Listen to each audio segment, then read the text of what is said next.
Hey everybody, welcome to the current Annenberg Media's Facebook Live news show. My name is Sebastian Vega and I'm going to be your host today.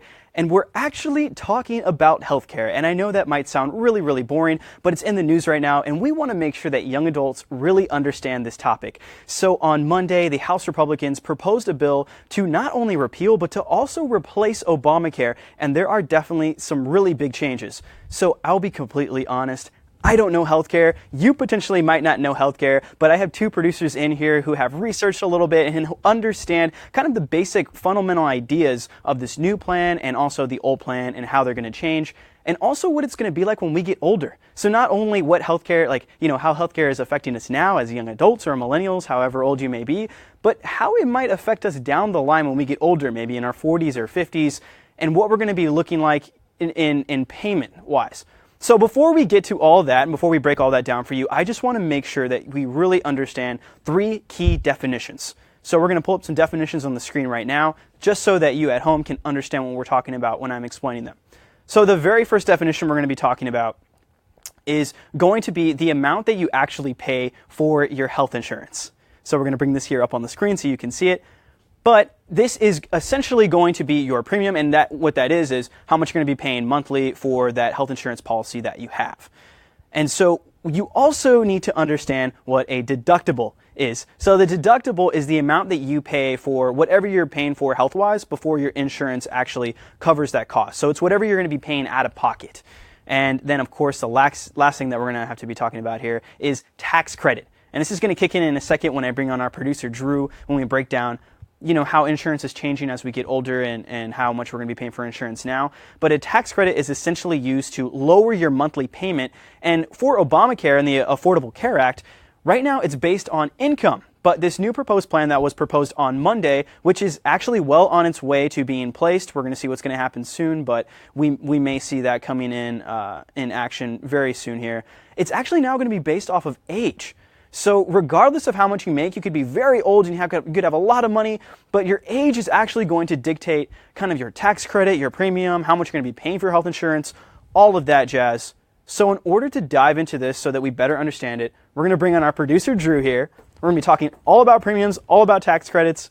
Drew, let's talk about health insurance. I'm more used to talking about Hollywood than healthcare, but there is a simple way to look at things. And I think the main things we have to look at that are going to change under the new proposed American Health Care Act are premiums and tax credits. So as you guys know, a premium, hopefully you guys can all see that, is your monthly fee. It's the amount you pay health insurance companies a month. And tax credits can be used, Hopefully my handwriting sucks, my teachers hated me. Tax credit. Tax credits can be used to lower your monthly premium. Right. The way they can be used, before we get into this, is they're supposed to help low and middle income people afford health care. Okay. So if you have a $2,000 tax credit, like 27-year-olds will have, then you can use that to help pay some premiums each month. And at the end of the year, if you don't use any tax credit, you get it as a refund. So if you pay your premium every month, right, then at the end, let's say you pay $1,000 every month. Right. At the end of the year, if you don't use your tax credit, you get $2,000 back. Okay. But if you use this to pay off $500 one month, $1,000 another month, and then $500 another month, then you don't get any refund at the end of the year. But it did help you in advance paying these premiums. Right. Okay. So let's look at three potential people that we might meet on the street. Right. So we're going to have Joe. I'm going to write Joe right here so I don't forget. Joe is 27. He has two eyes and a smile. And let's just say he's a journalist. He just got in the field, so he's going to be making $30,000 a year. $30,000 a year. But he has a friend. We're going to call him Evan. And Evan's company just went public. Let's say Evan is 27 and he's making $100,000 a year. Just went public. He's making good money, but he's the same age. So in a second, we're going to see how this differs. How age and income are affected. And the last one, you name him, Sebastian? This is going to be Jim. Jim. Our buddy Jim. And he's going to be, 40? What? 40, and he's going to be making maybe 70,000? 75. Jim, you know what? I think we need a woman on here. We're going to name her Pam. Like from The Office, right? From The Office, Jim and Pam. Pam, right there. Okay, so Pam, lovely lady right here, making good living. So let's see how their premiums and tax credits are going to change. Under Obamacare, the Affordable Care Act, your tax credits are based on income. But now that they're going to be based on age, a 27-year-old making $30,000 a year is going to have the same tax credit as any 27-year-old making under about $100,000 a year all across the country. So it doesn't matter what you do, where you live, your tax credit is going to be $2,000 under the proposed plan. So what's going to happen is Joe's tax credit is actually going to go up. We're assuming that all three people, Joe, Evan, and Pam, are healthy individuals. They're single. They don't have any pre-existing conditions. Right. And they're all great candidates for They're kind of like the perfect scenarios, just for this. Perfect scenarios. Right. So his tax credit's going to go up. Evan's tax credit, however, is probably going to not change at all. And the reason is because under both plans, Evan isn't a low or middle income person. So therefore, he doesn't qualify for a tax credit to afford health care. So in both cases, he's probably getting $0, but that's under the proposed plan. Their premiums, however, are going to go down. And the reason why this is happening is because the American Health Care Act is supposed to kind of get more young people to buy into insurance companies. And at the same time, it's taking the burden off of younger people, 27, fresh off their parents' plan, from helping to support senior citizens and sick people. Yeah, so again, can you just reemphasize, so why is it that we need young people to buy into insurance? So what happens is young people tend to be healthier, and there's also a lot more of us than, like the retiring generation. Older adults, and so we kind of think we're younger, we're healthier, we don't need health insurance. Exactly, and that was a big issue with the Affordable Care Act, is that not enough young, healthy people like us were buying into the healthcare exchange, which is why premiums ended up going up across the board, across certain incomes and ages. But it was because originally the plan was to get young people like us to pay more so that older people wouldn't have to pay as much. But again, now with this, insurance companies are able to charge senior citizens up to 5 times higher premiums. Wow, okay. So that's going to bring our premiums down, but it's going to bring Pam's premiums up.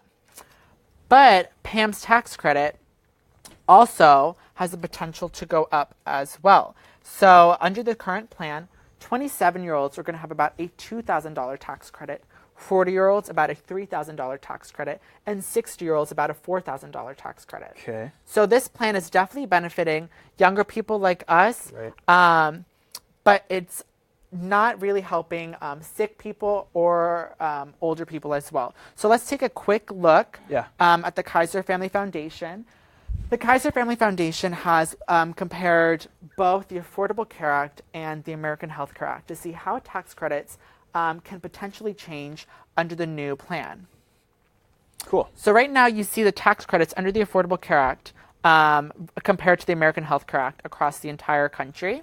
So in blue are places where your tax credit is going to be smaller under the proposed plan. And in red, like right here in Los Angeles actually, and the rest of the country, that is going to end up, I know it's so hard to touch it. So hard to touch but you see in California, Kern, what's going to happening in that county is that their tax credit is going up just a little bit. So that's going to help more people in Kern who are 40 years old, making $30,000 a year, afford health care. However, in some places, you'll see that there can be a non-existent change. But like when you look at a 40-year-old making now $100,000 a year. So same age, but making a ton more. Yeah, you'll see what income does. Is his tax credit actually is going down a bit. And the reason it's going down is because before it was based on income, but now it's based on age. And this is the Affordable Care Act? 40-year-olds, so 40-year-olds get a $3,000 tax credit no matter where they live. Of course, local insurance companies can affect some of these policies as well. As you can see here in San Luis Obispo, it was just a $500 tax credit. But regardless, they're pretty much going down all across the board. But of course, you want to see what's happening to young people. So let's look at a young, let's say $100,000 a year, an engineer, someone graduating with an engineering degree from USC. In Kern, as you can see, they didn't get a tax credit before, and they're not getting a tax credit now because they don't qualify as low or middle income. But let's look at $40,000 a year. Okay. Fingers crossed, that's what I'm asking for. Minimum, you're going to see how the tax credit ends up going up. And the reason it ends up going up is because before, under income, we were getting nothing. But now, the new plan states that no matter what, you're getting $2,000. You can apply it whenever you want. It's refundable.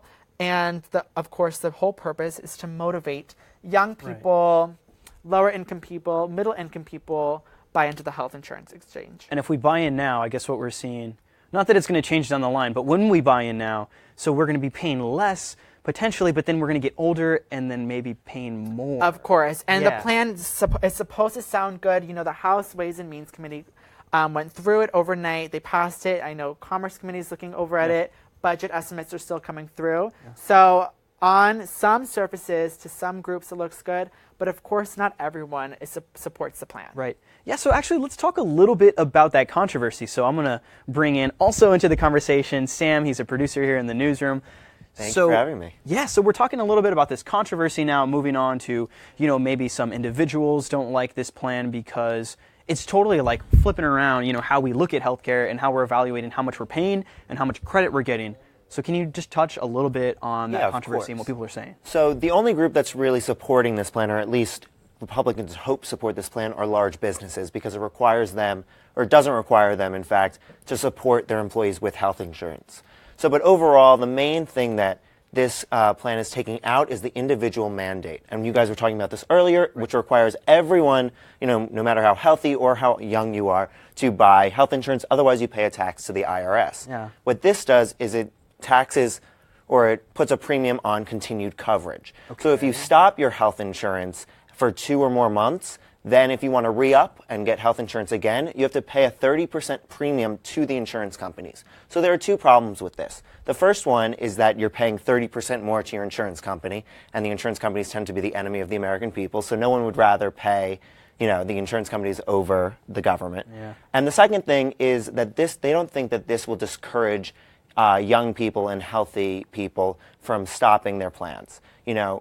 We don't want young people and healthy people to get out of the insurance market, because that will increase prices for people who are in the insurance market, and especially sick people and old people. So that's why they really are not loving this plan. Yeah. And is there anything else that you're hearing controversy-wise? I know we talked a little bit about hospitals earlier, and maybe some individuals, maybe liberals, that are saying, yes, we do want a new healthcare plan, but this is not what we wanted. This is definitely not what they wanted. Yeah. So what I think that other problems that they're, calling out on this are, it shrinks the expansion of Medicaid, which Obamacare did really well on. Across many states across the country, they expanded Medicaid, which helps lower income individuals and families.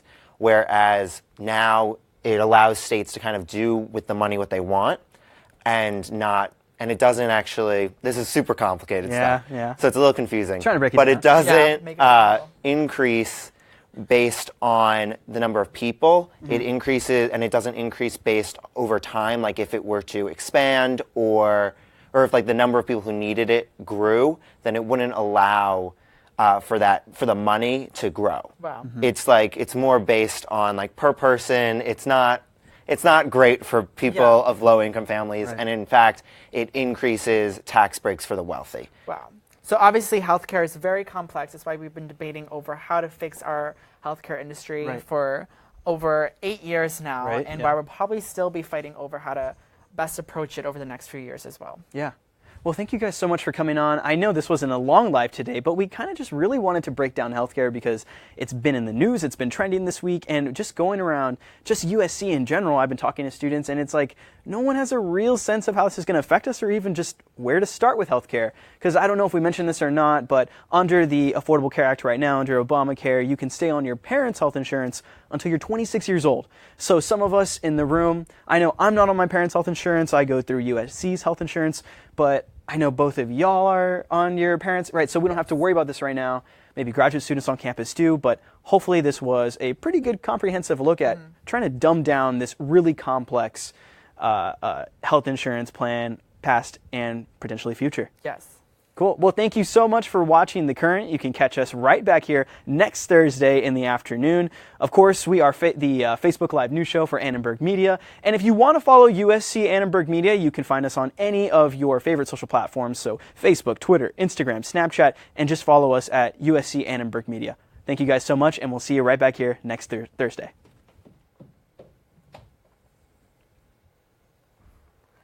Well, interesting. I think you look at premiums,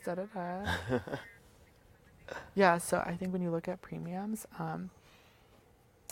the one important thing is that this is, at least they keep people above, through 26 now. I know that was a big worry before. They're still keeping that. They're still keeping keeping the that. pre-existing conditions Because part. those are two huge things a lot of people worried about. Right. So, of course, when you look here, it sounds like, a young person